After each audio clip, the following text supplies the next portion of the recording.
Buenos días, buenas tardes, buenas noches, compañeros, de acuerdo cuando ustedes estén reproduciendo este video. Eh, el motivo de este video es para platicarles acerca de, o a manera de repaso, los primeros dos temas que vamos a ver en el módulo 3.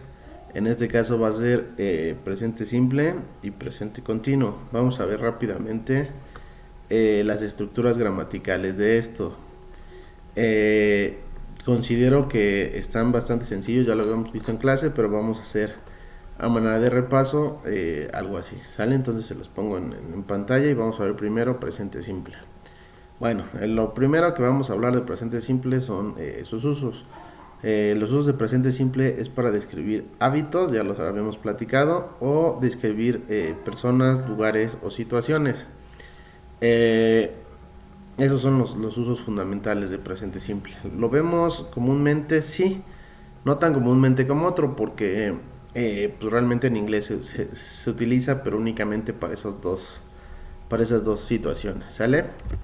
Entonces, bueno, la estructura gramatical. Empezamos con sujeto, el verbo en su forma simple y el complemento. Realmente en inglés es la estructura más fácil y vamos a verla de nuevo. Por ejemplo, I play with my cousin. Yo juego con mi primo. Es así, es como un hábito, como describir algo que sucede frecuentemente. ¿Sale? Eso es para la estructura gramatical del afirmativo. En negativo vamos a utilizar el verbo auxiliar do not o su contracción don't. Igual, el sujeto, el verbo auxiliar más la palabra not, el verbo principal en su forma simple y el complemento. Por ejemplo, I do not play with my cousin. Yo no juego con mi primo. O también podemos utilizar la contracción I don't play with my cousin. ¿Correcto?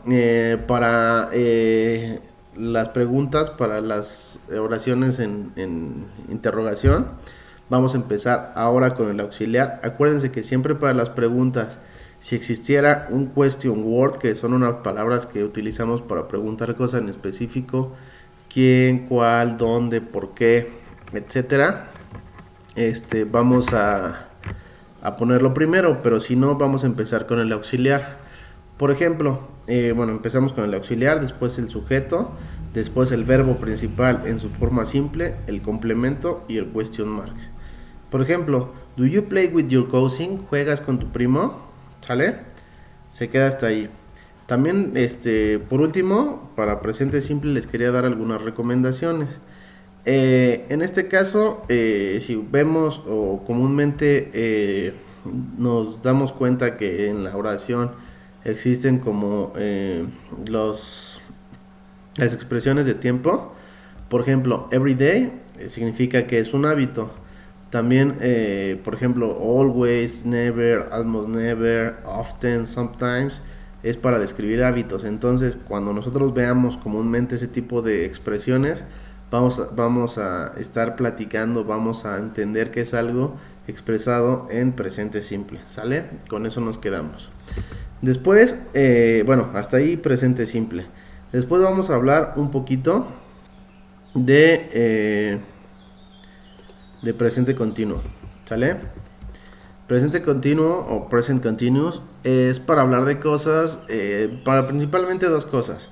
Para hablar de cosas que están sucediendo en este preciso momento, para hablar de cosas que están sucediendo pero no precisamente en este momento, para hablar de alguna cosa que es temporal, o para hablar de algún plan, pero bueno, eso no lo vamos a utilizar. Simplemente vamos a usar con esas tres, para cosas que nosotros pensamos que son temporales, que están en este momento o que están pasando, pero no precisamente en este momento. ¿Sale? Esos serían los tres usos, en este caso para present continuous. El primero, entonces vamos a ver las estructuras gramaticales. Primero vamos a empezar con sujeto, después el auxiliar verb to be. Acuérdense, auxiliar verb to be para primera persona, am, para segunda persona y todos los plurales, are, para la tercera persona en singular, he, she or it, se conjuga como is, y así quedaría, ¿no? Para presente continuo. Después del auxiliar to be vamos a utilizar el verbo con terminación ing y complemento. Por ejemplo, she's walking in the park. Ella está caminando en el parque. ¿Sale? Para el negativo vamos a utilizar el auxiliar to be más la palabra not, el verbo principal con terminación ing y el complemento. Podemos utilizar por separado auxiliar to be más la palabra not o hacer la contracción. She is not walking in the park. O she isn't walking in the park. Ella no está caminando en el parque. ¿Sale? Y por último, para las preguntas, acuérdense, siempre en preguntas, cuando existe un question word, una palabra específico para preguntar algo, quién, cuál, dónde, por qué, a dónde, etcétera, va primero. Si no existe ningún question word en lo que vamos a preguntar o en lo que estamos tratando de estructurar, vamos a empezar siempre con el auxiliar. En este caso, el auxiliar es el verbo to be en presente.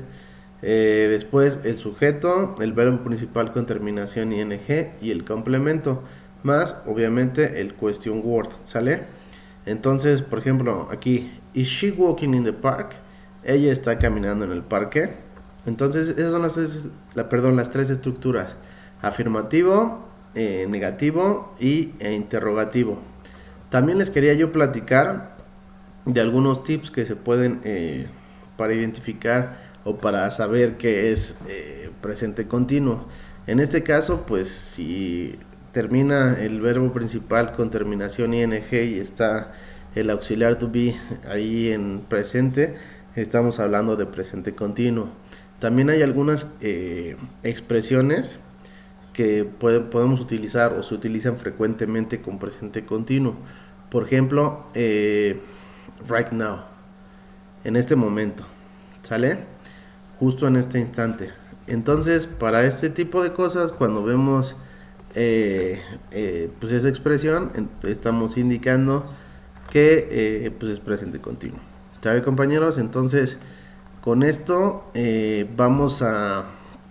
van a tratar ustedes de realizar sus actividades. Creo que están bastante sencillas. Ya lo habíamos visto. Vamos a hablar en presente simple y en presente continuo. Y con eso tenemos. ¿Sale, compañeros? Pues muchas gracias por verme. Y si quieren repetirlo las veces que sean. Y si no, estamos en contacto para cualquier duda o aclaración. ¿Sale? Cuídense mucho. Hasta luego.